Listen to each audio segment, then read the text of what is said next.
अपने ऊपर हो रहे लगातार शासन प्रशासन के द्वारा अन्याय, अत्याचार और दमन, शोषण, विस्थापन जैसी तमाम ऐसी प्रक्रियाएं हो रही हैं, उसके लिए आप साथ में आए, खड़े हों और संघर्ष करें। तो संघर्ष हम कैसे करना है, किस लिए करना है, क्यों करना, और ये संघर्ष कौन सबसे ज्यादा करता है, इस पर थोड़े से दो शब्द रखूंगा।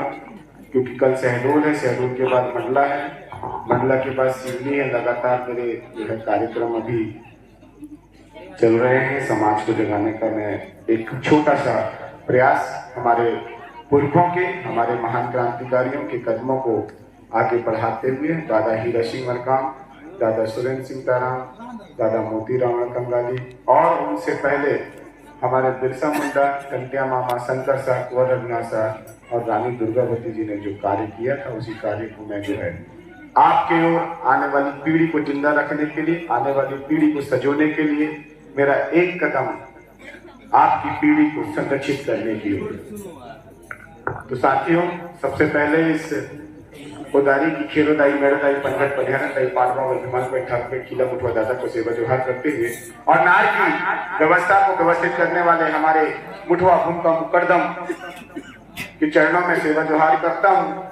और इसके साथ साथ में इस नार में रहने वाले हमारे सगा समाज, नाथ जात और इसके साथ साथ में बहुजन संख्यक जो ST SC OBC माइनॉरिटी है, इस देश के मूल मालिक हैं, उन मूल मालिकों के चरणों में राधे श्याम कपूरी आता सेवा जोहार पहुंचे। साथियों, समय बहुत कम है क्योंकि इसे 2:30 बज गए हैं। ज्यादा शब्द ना लेते हुए मैं आप लोगों से बस कुछ संदेश कहना चाहता हूँ कि मैं लगातार आपके मानपुर विधानसभा क्षेत्र और उमरिया जिले में लगातार दौरा चल रहा है। मंडला, अनूपपुर और सब जगह दौरा चल रहा है। मैंने देखा यहाँ पे कि 132 गांव बांधवगढ़ नेशनल पार्क के नाम से स्थापित किए जा रहे हैं। किए जा रहे हैं कि नहीं किए जा रहे हैं? किए जा रहे हैं, लेकिन आप लोग सो रहे हैं ऐसा लग रहा है। सबसे पहले दोनों हाथ खड़ा करके हमारी आयोजक मंडली और नार की शक्तियों को याद करें, तब तो मेरी बात आप तक पहुंचेगी। दोनों हाथ खड़ा कर लो। देखो, जो नहीं खड़ा करेगा तो मैं यहीं पे माइक रख के जो है अपनी बात कहीं विराम करके हमारे जो संगीत वादक है उनको दे दूंगा। मेरे को दिख नहीं रहा है, दोनों हाथ पीछे भी बोलो जरा जोर से, बेटा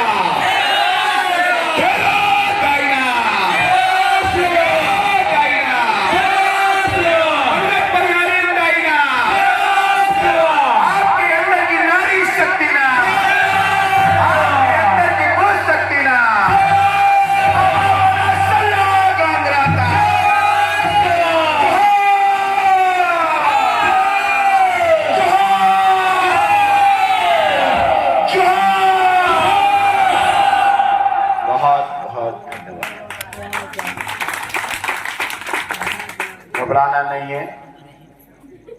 10 महीने जेल में रहा हूं तो दुश्मन ना सोचे कि शेर की आवाज कम हो सकती है, आपके बेटे की आवाज कम हो सकती है, आपके भाई की आवाज कम हो सकती है। जितना जुल्म कर लो तुम सितम, जितना जुल्म कर लो तुम सितम, हम सहते जाएंगे, हम हंसते हुए हमारे समाज के लिए कुर्बान होते जाएंगे। लेकिन एक और छोटी सी बात बोलना चाहता हूं। हमने देख लिया डर तेरा, अब और उम्मीद न बाकी है। हमने देख लिया डर तेरा, अब और ना उम्मीद बाकी है। कितना तू करेगा सितम, मेरी माँ से ज्यादा संघर्ष करने वाला कोई और दूसरा ना साथी है। मेरी माँ से ज्यादा संघर्ष करने वाला ना दूसरा कोई साथी है। साथियों, हमारी माँ जब हमें जन्म देती है तो उससे ज्यादा संघर्ष दुनिया में कोई नहीं करता। आज हम उसी जोत जवारा के नाम से हमारी खेरों में रहने वाली खेरोदाई, मेड़ों में रहने वाली मेड़ीदाई, पनघट में रहने वाली पनघट पनिहारन दाई, कुसार दाई, शीतला दाई, हमारी ज्वाला दाई, हमारे बिदरवासनी दाई, हमारे चंडी दाई, हमारे कलिकंतालिन दाई, कोयली कछारगढ़ की कलिकंतालिन दाई, कोयली कछारगढ़ की हमारी सजोर दाई, कोयली कछारगढ़ की हमारे तमाम जो शक्तियां हैं, ऐसे 88 शंभू शेख हुए और उनके साथ में उनकी कोड़ियार मतलब उनकी पत्नियां हुई। और पहाड़ी पारी गोपाल लिंगो दाई रायतार जंगो हीरा सुका पाट के कलिकंका लिंदाई ने ये जो रेला पाठा की व्यवस्था बनाई है, जो आप देख रहे हैं कि हम लोग सब झूम रहे थे, तो ये प्राकृतिक व्यवस्था है। मैं देखा हूं कई बार हमारे जो विभिन्न संगठनों के महारथी होते हैं, राजनीतिक संगठनों के महारथी होते हैं, ये कहते हैं कि यार ये कोयतुड़ जन, ये गोंडवाना जो है, ये आदिवासी सदा नाचते रहते, गाते रहते, इनके ऊपर में कितनी भी तकलीफ कर दो। हमारे शंकर साहब को जो है पूरे विश्व में कहीं ऐसी कोई घटना नहीं थी, हमारे शंकर साहब को जो है तोप के सामने रख के खड़ा करके उड़ा दिया। चिथड़े चिथड़े हो गए शंकर साहब कुंवर रघुनाथ साहब जी के, लेकिन उनके आंखों से एक आंसू नहीं आया। वो तब भी जो है वीर रस की कविता गाते रहे और बोलते रहे, बढ़े चलो तुम्हारे एक एक कदम बढ़े चलो, जो पुरखों ने जो जल जंगल जमीन दी थी उन सबको तुम संरक्षित करके चलो। 52 वर्ष 57 परगना 258 रियासतों में हमारा शासन था, उस शासन को तुम अपने हाथों में लेते चलो, तुम अपने हाथों में लेते चलो, तुम अपने हाथों में लेते चलो। ये कहते कहते जो है तोप के सामने खड़े होकर अपने आप को उड़ा दिया। और टंटिया मामा ने आपको 1876 में क्रिमिनल ट्राइब्स कहा जाता था, मतलब गुनहगार है। किसी को जानकारी? गुनहगार का मतलब ये है जैसे आज हम रेला पाटा अपनी संस्कृति अपने संस्कार को मना रहे हैं, तो उस समय मनुवादी पूंजीपतियों और जमींदारों और अंग्रेजी सामंतों के सामने जो है ऐसे हम लोग बैठ के हमारी संस्कृति हमारी सभ्यता को नहीं मना पाते थे, उन्हें बंदी बना के जेल में डाल दिया जाता था। जैसे आज हो रहा है वर्तमान समय में भी ऐसा मुझे लग रहा है कि वर्तमान की जो भारतीय जनता पार्टी है वो इसी तरह से जो है रवैया अपना रही है। क्योंकि जैसे हमारे संगीतकार, नाम क्या था? कुमार सहमत राम, आगे सरने मसराम, मेरा ही भाई है, साथ देव सगा है। मसराम मतलब साथ वाले। तो मेरे भाई ने अभी एक तो गाना गाया था और उस गाने में आपको संदेश दिया था कि आपकी जमीन के नीचे में सोना है, आपकी जमीन के नीचे में कोयला, आपकी जमीन के नीचे में हीरा है, आपकी जमीन में इतना खजाना है। यदि आपने उस खजाने को पहचान लिया तो एक एक जनजाति भाई, एक एक एसटी एससी ओबीसी के पास में तकरीबन 1 करोड़ रुपए रहेगा। तो कौन हम गरीब हैं क्या? अरे गरीब तो वो लोग कह रहे हैं और उनके कहने में हम भी जो है अपने आप को गरीब महसूस कर रहे हैं। हमारे जेब से जीएसटी के माध्यम से करोड़ों रुपए लेकर जो है हमें फ्री में राशन, फ्री में भाषण और इसके साथ साथ जो है फ्री में हमको जो है लाडली बहना योजना, लाडली लक्ष्मी योजना, किसान सम्मान निधि, तमाम तरह की आयुष्मान कार्ड, ये कार्ड वो card, low card, BP card, CP card, सब कार्ड दे रहे हैं। लेकिन रोजगार देने की बात करते तो इनके पैरों के नीचे से जमीन खिसक जाती है क्या? क्या इनके दाई दाऊ याद आने लगते हैं क्या?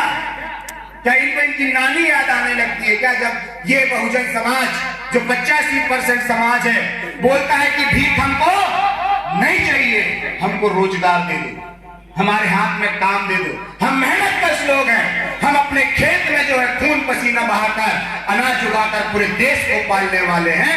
ये देश को पालने वाले लोगों के पास में जो खेत से अभी धान उगा रहा है, गेहूं उगाएगा, तमाम खेती करने वाले को जो है 5 किलो अनाज में तोल रहा है। तो ये जानना पड़ेगा आपको। और जब इस चीज को जान जाओगे तो आपके ऊपर में हो रहे लगातार अन्याय अत्याचार। मैं बात कर रहा था बांधवगढ़ की, आपको मैं थोड़ा सा याद दिला दूं। मैं आज ही आ रहा था उमरिया से मानपुर इसी कार्यक्रम के लिए, तो मैंने देखा, पहले तो मैं ऑब्जर्व नहीं करता था लेकिन मैंने इस बार ऑब्जर्व किया, छोटी सी सकरी सी रोड है ना? कितने लोग गए? सब आते जाते कि नहीं? वहां से आते जाते ना। छोटी सी सकरी सी रोड है और वहीं पे जो है विदेशी, अरे हमारे महान क्रांतिकारियों ने उन विदेशियों को इस देश से खदेड़ भगाया था, और वर्तमान सरकार उन्हीं विदेशियों को हमारे नंगे बदन, हमारी गरीबी, हमारी बदहाली को दिखाने के लिए, हमारे शेरों को, हमारे जंगलों को दिखाने के लिए जो है फिर से हमारे क्षेत्र में घुसपैठ करने के लिए बुला रही है। बुला रही कि नहीं बुला रही है? बुला रहे हैं। तो इसको रोकने की आवश्यकता है। तो मैंने देखा सकरी रोड है, वहां से जिप्सी आ रही है, हमारी मोटरसाइकिल तक नहीं जा पा रही है। बगल में देखा तो गड्ढा गुड्डी, हमारी गाड़ी एक बार नीचे गई तो मैंने बोला हमारे खिलावन मामा को, मामा अब ये गाड़ी डामर रोड से नीचे नहीं जानी चाहिए, साइड हटेंगे तो ये हटेंगे। तो राधे श्याम का कोरिया की गाड़ी फिर डामर रोड से नीचे ले गई, उनको एक पैर जिप्सी का नीचे निकालना पड़ा। ये है आपकी ताकत, डरना नहीं। अभी राधे श्याम का कोरिया जिंदा है, जिस दिन मरेगा उस दिन सोचेंगे, लेकिन अभी तुम्हारे लिए हक अधिकार के लिए खड़ा है राधे श्याम का कोरिया, हमेशा खड़ा रहेगा। लेकिन आपको जानना होगा, आपको पहचानना होगा अपने आप को कि इस बांधवगढ़ नेशनल पार्क के नाम से 132 गांव विस्थापित कर रहे हैं। मैं बोलता हूं एक गांव भी विस्थापित नहीं होने दूंगा, लेकिन साथ आपका अभी मैं 10 तारीख को कहा था बिलासपुर भोपाल परियोजना जो कटनी उमरिया के बीच में बनने, जहां से 114 गांव विस्थापित होने वाले हैं, वहां पे जाके मैंने पिछली बार भी बोला था, तो उन्होंने बोले दादा आपने जो आंदोलन किया था उस आंदोलन के डर से ना यहाँ इंजीनियर आ रहा है, ना कोई ठेकेदार आके बोल रहा है कि डैम बनाएंगे। यह है आपकी ताकत। और अभी फोसिल्स पार्क के नाम से डिंडोरी में 13 गांव विस्थापित किए जा रहे हैं। तुम्हारे शोभापुर बांध से उमरिया, अनूपपुर और डिंडोरी से 38 गांव विस्थापित किए जा रहे हैं। ये बताइए, मैं आप लोगों के माध्यम से पूछना चाहूंगा, इस देश की 93% जो जनसंख्या थी 3% विदेशी थे, आज वो 3% विदेशी कितने हो गए? 93 हो गए। कितने हो गए? 93 हो गए। और जो 97% हम ST SC OBC माइनॉरिटी थे, उस समय में हमको क्या बोला जाता था? एक था ब्राह्मण, दूसरा था क्षत्रिय, तीसरा था शूद्र और बाकी जो बचे दलित। आज हम दलित को टुकड़े टुकड़े में बांट के जो है वो शासन कर रहे हैं। तो ऐसे शासन को जो है ठुकरा देना है और उनको पुरखों की गली में लेके आना है कि बनाओ पारंपरिक सांस्कृतिक रूढ़िगत ग्राम सभा बनाओ। खेरोदाई बुला रही है, मेरोदाई बुला रही है, आपको कनघट पनिहारनदाई बुला रही है, आपको भिमाल पैन की खेती व्यवस्था बुला रही है कि जिस तरह से बिदरी में सब एक हो जाते हैं, खेती करने के लिए सब एक हो जाते हैं, खेती की व्यवस्था को करने के लिए सब एक हो जाते हैं, उसी तरह से जो है अपने हक अधिकार को, आपने बच्चों को डॉक्टर इंजीनियर से लेकर जज, वकील और तमाम तरह के जो शासकीय कर्मचारी हैं, अधिकारी बनाने के लिए फिर से एक हो जाओ। अपने जल जंगल जमीन में जो कोयला सोना निकल रहा है, उस कोयला सोने में अपनी मालकियत अपनाने के लिए आप एक हो जाओ। मैं नहीं बोलता कि मुझे विधायक बनाओ, सांसद बनाओ, मुझे नहीं बनना है ये विधायक सांसद, लेकिन मैं एक ही चीज चाहता हूं कि मेरे आने वाली पीढ़ी, मेरे नौजवान भाई बेरोजगार नहीं होना चाहिए। मैं व्यवस्था परिवर्तन करने आया हूं और विदेशियों को यहां से खदेड़ के जो है उनके देश भगाने आया हूं। ये चाहिए कि नहीं आपको? चाहिए तो पारंपरिक सांस्कृतिक ग्राम सभा बना लो, और पारंपरिक सांस्कृतिक ग्राम सभा बना के मुझे एक गोठुल दे दो गांव में। क्या दे दो? एक गोठुल। जिस दिन आप एक गोठुल अपने नार में दे दोगे तो वहां से एक क्रांति चलेगी। वहां से हमारे जो ST SC OBC माइनॉरिटी भाई हैं, जो हमारे बच्चे हैं, वहां पे ट्यूशन पढ़ेंगे, वहां पे जो है गोठुल में अपनी रीति नीति संस्कृति को सीखेंगे। क्यों सीखना है? क्योंकि भारतीय संविधान के भाग 13(3) का में बोला है कि रूढ़ी प्रथा को विधि का बल है। तो हम वहां अपनी नार में मुकदमी व्यवस्था में भूमिका, मुठवा, मुकदम और संयुक्त सियान 5 जो है मुखियाओं के साथ में जो है हम नार की व्यवस्था बनाएंगे। जिस तरह से हम कलेक्टेड में नहीं घुस सकते, चौकीदार लगा रहता है। क्यों साहब? तो उसी तरह से हमारे खाना बाना में भी कोई विदेशी नहीं घुसना चाहिए। मैंने वो व्यवस्था अभी विदर्भवासी दाई में करके आ गया हूँ।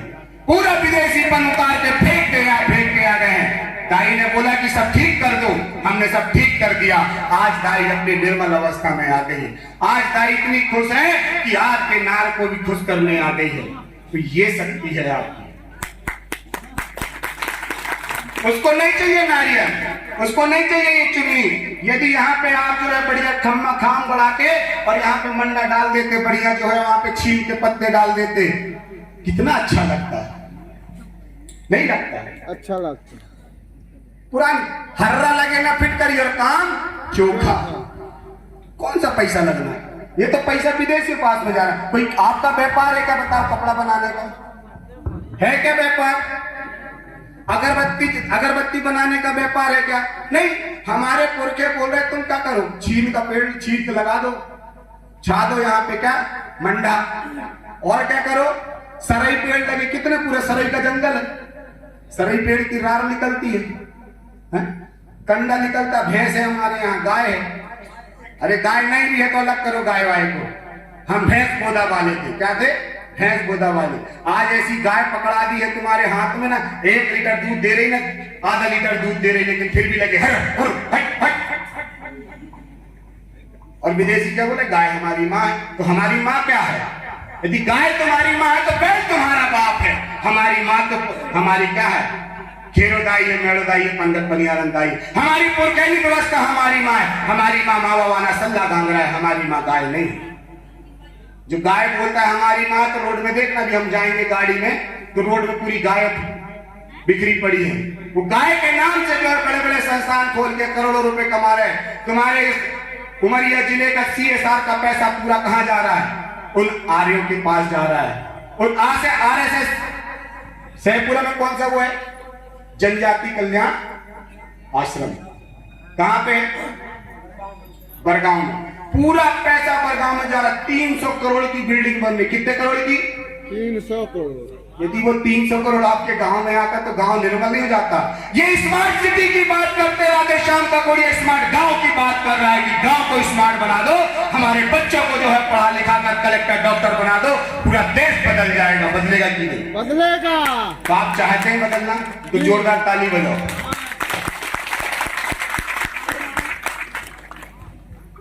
हमारे विधायक सांसद जिनको हम चुन के भेजते हैं, यही हमारे लिए क्या कर रहे हैं? खतरे की घंटी बना रहे हैं। यही हमारे लिए जो है तरह तरह की योजनाएं बनाकर, कहां पे बैठकर? भोपाल में बैठकर AC रूम में बैठकर योजनाएं बनाते हैं। लेकिन हम चाहते हैं, मेरी 5 मांगे हैं। कितनी मांगे हैं? 5। आप सब देंगे? मैं वादा करता हूं आपको, आज पंच तत्व के जो है अग्नि, वायु, आकाश, अग्नि और नीर, जो 5 तत्व यहां दिख रहा है, इस 5 तत्व को संकल्प करके मैं आपको संकल्पित करता हूं, कसम खाता हूं इस 5 तत्व की। ये 5 तत्व को मैं एक कर दूंगा। कैसे कर दूंगा? एक कर दूंगा और आपके हाथ में खजाना की चाबी पकड़ा दूंगा। लेकिन संकल्पित हो जाओ आप, जब तक जीतेंगे नहीं, संघर्ष छोड़ेंगे। हमारे जितने भी बाना है, ठाना है, उन बाना ठानाओं को एक कर दो, वहां से विदेशी व्यवस्थाओं को ढकेल दो। और कैसे ढकेलोगे? ग्राम सभा बना के। क्योंकि सुप्रीम कोर्ट, हाई कोर्ट का भी कहना है, विधानसभा ना लोकसभा, सबसे बड़ी ग्राम सभा। जो भी विस्थापन की नीतियां बनाते हैं, वो विस्थापन की नीतियां जो है पंचायत की ग्राम सभा से पूरा कर लेते हैं। पंचायत की ग्राम सभा नहीं, नार की ग्राम सभा, गांव की ग्राम सभा से पूछो कि ये यहाँ से 132 गांव उठना चाहिए कि नहीं उठना चाहिए। मैं आपसे ही पूछता हूँ, उठना चाहिए क्या? नहीं उठना चाहिए। दोनों हाथ खड़ा करके समर्थक ले जरा देखिए, दोनों हाथ खड़ा करके। कितने लोग उठने वाले? जो नहीं उठाएगा हाथ समझ जाना कि ये विस्थापन चाहते हैं। मैं देखा तो, हाँ, यहाँ विस्थापन चाहते का नहीं चाहते, हाथ खड़ा करे जरा, हाथ उठाओ दोनों हाथ। हाँ, कोई विस्थापन नहीं चाहता ना, समर्थन करते तो जोरदार ताली बजा जरा। ऐसे विस्थापन दूसरा चीज है विस्थापन रोकने का रास्ता कि जमीन हमारी नहीं है, जमीन हमारे पुरखों की है, और जब पुरखों की जमीन है तो तुमको पैसा देना, मुआवजा देना, तो जाओ तुम स्वर्ग में, वहां उनको पैसा दे के आओ, हमारी फोन में बात करा देना, और जो विस्थापन वाला कागज उस पर अंगूठा और सिग्नेचर करा के ला लेना, तो हम उनकी जमीन को छोड़ देंगे। सही ना? क्योंकि हम वारसान हैं उनके, हमारे आने वाली पीढ़ी फिर उसकी रक्षा करेगी। हम मात्र क्या है उसके रखवाले हैं, मालिक नहीं है। मालिक कौन है? वो हमारी खेरोदाई, मेड़ोदाई, पनगट पनियारंदाई है, हमारे पुरखे हैं मालिक, हम मालिक नहीं है। यदि ये पेड़ दिख रहा है तो ये पेड़ पत्ती बोले कि मैं मालिक हूं, क्या बोले? ये मालिक होती है, मालिक नहीं है, जड़ है इसकी मालिक। क्या है?